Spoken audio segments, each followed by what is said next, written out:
बिस्मिल्लाहिर्रहमानिर्रहीम अस्सलाम वालेकुम ladies and gentleman, I hope you all are well. So आज हम यूक्रेन और रशिया की वॉर के बारे में बात करेंगे एंड पर्टिकुलरली हम बात करेंगे कि what were the reasons behind the war.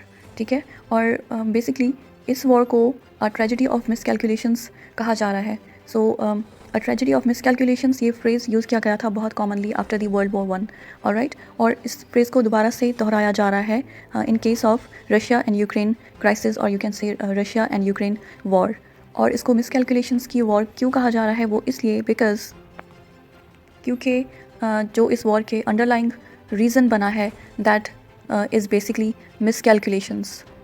Alright, इसको हम फर्दर डिस्कस करते हैं तो आपको समझ आ जाएगा कि इससे क्या मुराद है। Alright, so as you know कि इस वॉर में दो मेजर स्टेक होल्डर्स हैं। Alright, number one is Ukraine and other one is Russia.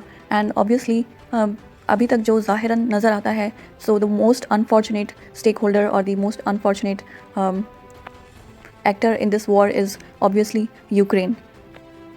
और most unfortunate actor Russia Ukraine war में यूक्रेन इसलिए है because it solely relied on waste, it relied on US, कि US और west जो है आकर यूक्रेन को सेव करेंगे, उसे बचाएंगे रशिया के एग्रेशन से।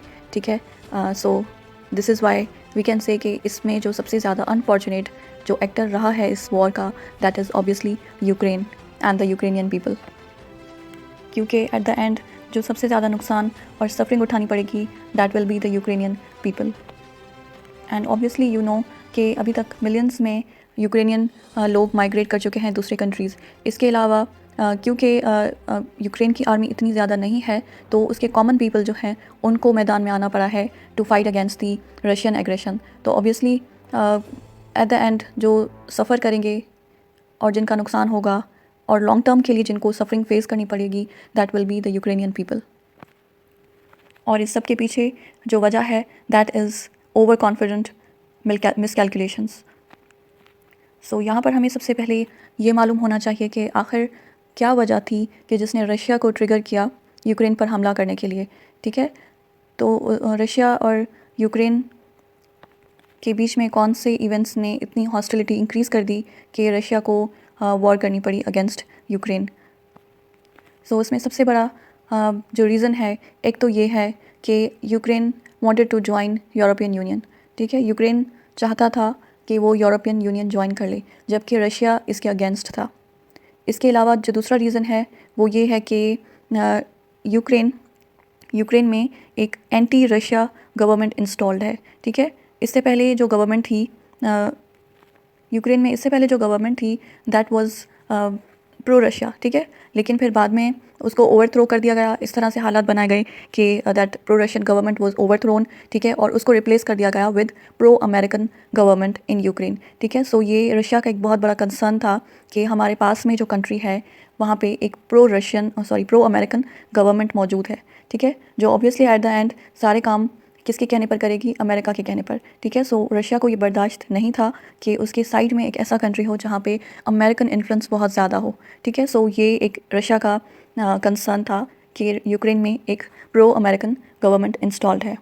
एंड लास्ट वन, और जो सबसे बड़ा और मोस्ट जो मेजर रीज़न बना वॉर का, दैट वाज कि Ukraine wanted to become a member of NATO. ठीक है, यू नो कि नेटो जो है वेस्टर्न कंट्रीज़ का, यूरोपियन कंट्रीज़ का एक मिलिट्री अलायंस है। ठीक है, और नेटो का मेंबर बनने का मकसद ये है कि कल को अगर किसी भी नेटो मेंबर कंट्री पे हमला होता है तो इन दैट केस तमाम जो नेटो के मेंबर कंट्रीज़ हैं वो मिलकर उस एक नेटो मेंबर को प्रोटेक्ट करेंगे, and those all countries will fight against the aggressor state, वो वाली एग्रेसर स्टेट जिसने नेटो मेंबर कंट्री पे हमला किया है।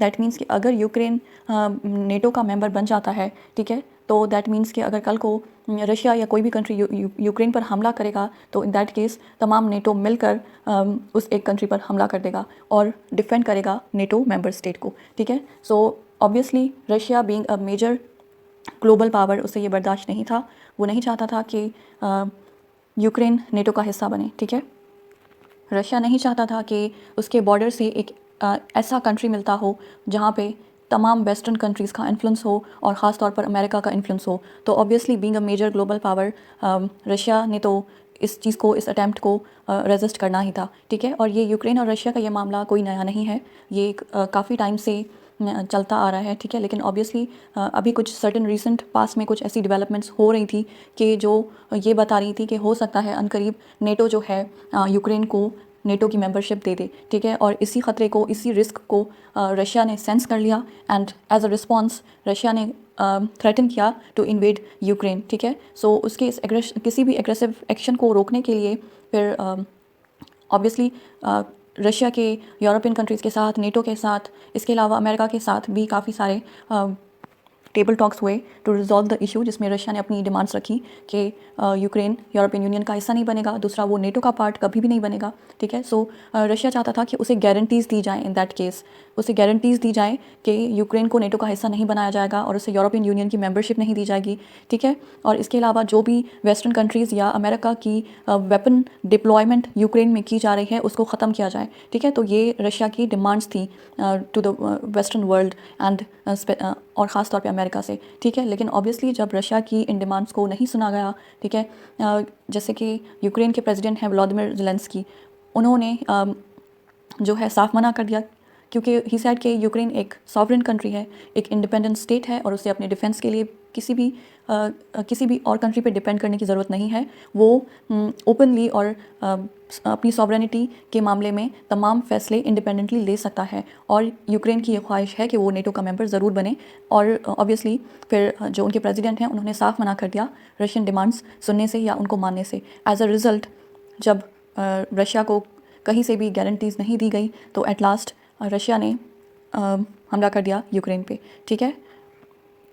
So obviously this war began as a result of के रशिया की डिमांड्स नहीं मानी गई, रशिया की डिमांड्स को नहीं सुना गया और फिर इसलिए ज़बरदस्ती अपनी डिमांड्स को मनवाने के लिए, अपनी बातों को मनवाने के लिए या फिर अपने सिक्योरिटी खदशात को दूर करने के लिए रशिया ने हमला कर दिया है अब यूक्रेन पे, ऑलराइट।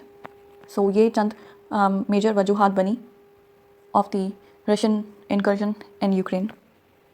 सो अगर देखा जाए तो रशिया के कंसर्न्स, उसकी डिमांड्स एक तरह से वैलिड भी हैं, लेकिन that does not justify the war, ठीक है। ये रशिया की वॉर अगेंस्ट यूक्रेन को जस्टिफाई नहीं करती, ठीक है। जबकि अगर नॉर्मली देखा जाए तो काफ़ी हद तक रशिया के डिमांड्स या फिर रशिया के क्लेम्स या फिर रशिया के जो कंसर्न्स हैं वो काफ़ी हद तक वैलिड है, बिकॉज़ कोई भी ग्लोबल पावर होगी तो वो ये कभी भी नहीं चाहेगी कि उसका एनिमी उसके फ्रंट डोर पे आके बैठ जाए, ठीक है ना। सो इसलिए रशिया भी नहीं चाहता था कि उसके सामने एक ऐसा कंट्री हो जहाँ पे pro American government, pro western government installed हो और वहाँ पर एक ख़ास तौर पे एक मेजर मिलिट्री इन्फ्लुएंस हो वेस्टर्न पावर्स का या फिर अमेरिकन पावर का, ठीक है। So but still that does not justify the war.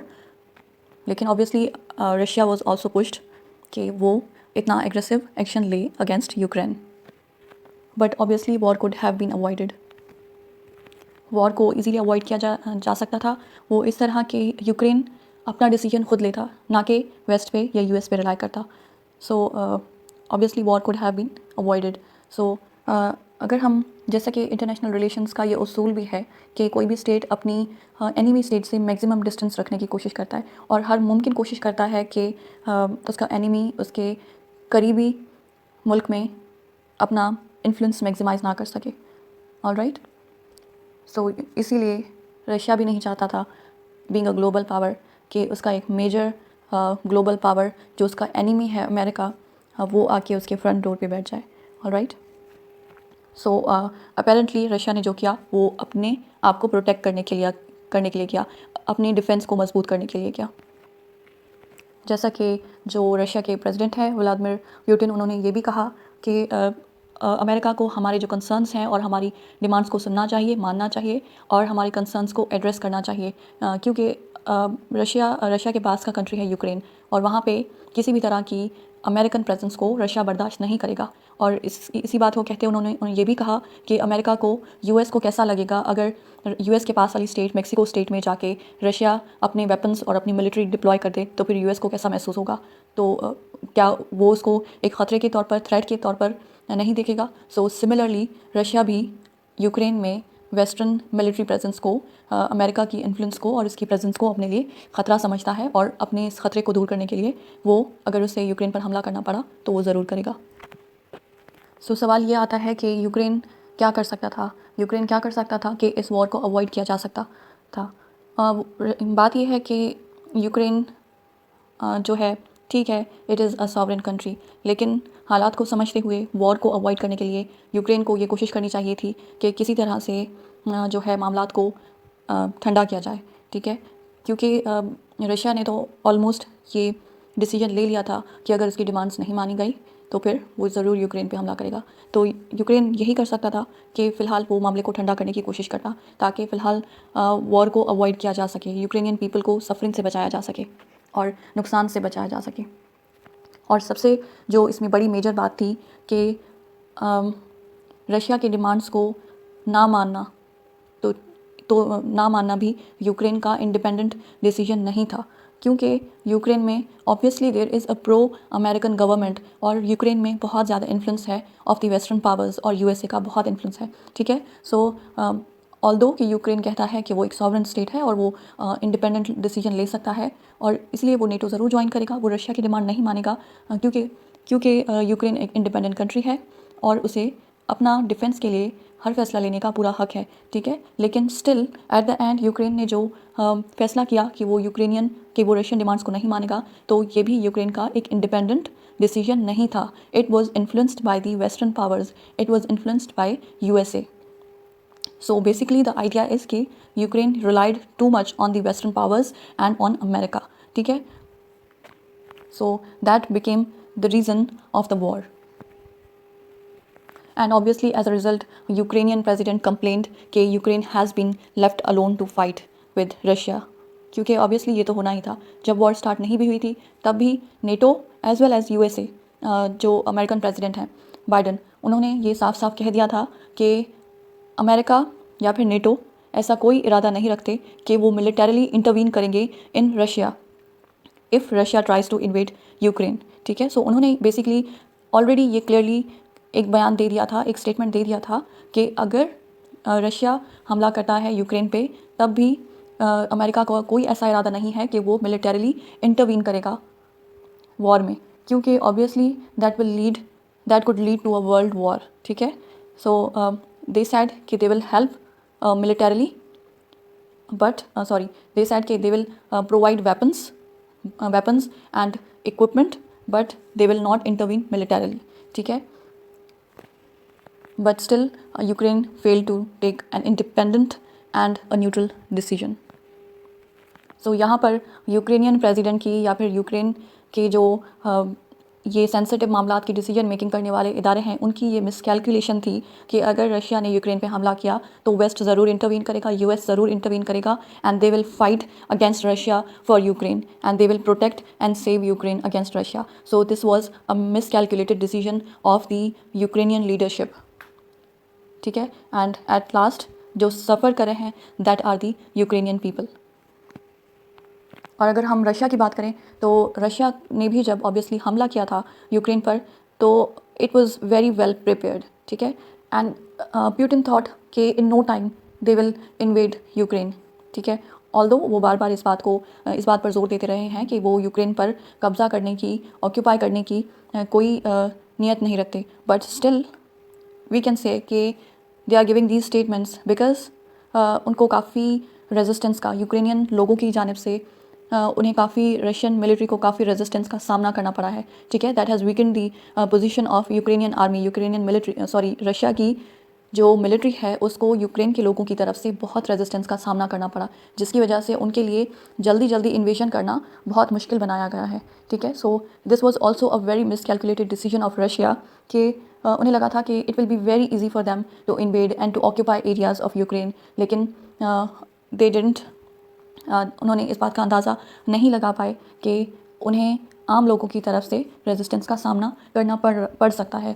So they thought कि हो सकता है कि हम यूक्रेन पर हमला करें और जल्दी अपना जो भी है मिशन कंप्लीट करके वहाँ से चले जाएंगे, ठीक है। लेकिन ऐसा नहीं हुआ, war still continues and Russian army continues to face resistance from the Ukrainian people. इसके अलावा रशिया से डिसीजन मेकिंग में ये भी मिसकैलकुलेशन हुई कि उसे लगा था कि हो सकता है कि थोड़े बहुत रशिया पर सैंक्शंस लगाए जाएं, लेकिन इतने ज़्यादा सैंक्शंस हो सकता है ना लगाया जाए रशिया पे, ठीक है। लेकिन ये भी एक रशिया की एक्सपेक्टेशन थी जो कि पूरी नहीं हो पाई। सो रशिया पर काफ़ी हार्श सैंक्शंस लगाए जा चुके हैं। मोरओवर रशिया के बैंक्स को स्विफ्ट से कम्प्लीटली डिस्कनेक्ट कर दिया गया है, जिसके नतीजे में ये होगा कि it will not be able to trade with any countries in the world, ठीक है। सो ऑब्वियसली इसका इम्पैक्ट, इसका इकोनॉमिक फॉल आउट बहुत सिवियर होगा। इसका जो इकोनॉमिक इम्पैक्ट होगा रशिया पे वो ऑब्वियसली बहुत बुरा होने वाला है, and it could have long term severe impacts on the Russian economy, and obviously at the end suffer वही करेंगे रशियन पीपल, ठीक है। So these are basically this war is the result of miscalculations. और अगर हम इस तमाम मामले में वे फॉरवर्ड की बात करें तो अब इस तमाम मामले को देखते हुए जो सबसे सेंसिबल चीज़ नज़र आती है, जो सबसे सेंसिबल डिसीजन नज़र आता है, वो ये है कि इस वॉर को अब एंड किया जाए। एंड इस तरह से किया जा सकता है कि यूएस और रशिया दोनों टेबल टॉक्स करें और इस वॉर को एंड करने के जो है कुछ सजेशंस आगे रखें ताकि वॉर को एंड किया जाए। और दोनों ही पार्टीज़ तैयार हों कॉम्प्रोमाइज़ करने के लिए, कहीं ना कहीं दोनों पार्टीज़ कॉम्प्रोमाइज़ करने के लिए विलिंग हों, and they should compromise for world peace, ठीक है। क्योंकि ये वॉर तो रशिया और यूक्रेन के बीच में हो रही है, लेकिन overall through out the world इसका जो इम्पैक्ट है उसको महसूस किया जा रहा है in the form of inflation, जो कि इन्फ्लेशन ऑलरेडी बहुत हाई है तमाम सारी दुनिया की कंट्रीज़ में, ठीक है। क्योंकि कोविड की वजह से, पेंडेमिक की वजह से ऑलरेडी जो है सप्लाई चेन डिस्टर्ब हो चुकी है, उसकी वजह से इन्फ्लेशन का सामना करना पड़ रहा है सारी दुनिया को, ठीक है। इसके अलावा this is another reason this war is other reason that has led to inflation, ठीक है। सो ये वॉर दो कंट्रीज़ के बीच में हो रही है, दोनों कंट्रीज़ के लोगों को डिस्ट्रक्शन का, सफरिंग का सामना करना पड़ रहा है, लेकिन इसके अलावा थ्रू आउट द वर्ल्ड इस वॉर के इम्पैक्ट को महसूस किया जा रहा है और आने वाले वक्त तक महसूस किया जा सकता है। सो इस वक्त के लिए जो बेहतरीन एक काम हो सकता है वो ये है कि जो मेजर पावर्स हैं, जैसा कि यूक्रेन, चाहे वो कहे कि वो इंडिपेंडेंट डिसीजन मेकिंग करता है, but we all know that Ukraine is not independent in its decision making, its leadership is influenced by the western powers, ठीक है। सो एट दिस टाइम जो मेजर पावर्स हैं उनके साथ रशिया टेबल टॉक्स कर सकता है, and they can get on the table to resolve this issue, ठीक है। और इसमें दोनों पार्टीज़ को ये बात समझनी होगी कि both have to make compromise, ठीक है, तभी ये मामला हल हो सकता है, तभी इस वॉर को यहाँ पे स्टॉप किया जा सकता है और लोगों को मज़ीद सफरिंग और डिस्ट्रक्शन से बचाया जा सकता है। एंड ऑब्वियसली यहाँ पे यूक्रेन को ये बात रशिया की माननी पड़ेगी कि वो नेटो की मेंबरशिप ना हासिल करे, नेटो की मेंबरशिप के लिए अप्लाई ना करे और एक न्यूट्रल कंट्री बन के रहे। And in exchange for this compromise Russia को ये कमिटमेंट करनी होगी कि वो यूक्रेन के मज़ीद एरियाज़ इन्वेड नहीं करेगा और मज़ीद यूक्रेन को नुकसान नहीं पहुंचाएगा। So there should be commitment from both sides, ठीक है। So only in that case इस वॉर को मज़ीद बढ़ने से रोका जा सकता है। सो इसमें सबसे जो मेजर रोल प्ले करना होगा वो यूएस और वेस्टर्न पावर्स को रोल प्ले करना पड़ेगा, ठीक है। This war can be stopped only if these powers are willing to play their role, ठीक है। लेकिन अगर इनके अपने कुछ इंटरेस्ट हैं, अगर ये अपने इंटरेस्ट सब करना चाहते हैं, so they will not want to end this war. So let's see, only time will tell के how events unfold. For now that's it. I hope कि आपको ये ओवरऑल क्राइसिस समझ में आया होगा। So if you found this video helpful, then please like, share and comment and subscribe to my channel. Thank you so much. Take care. Bye bye.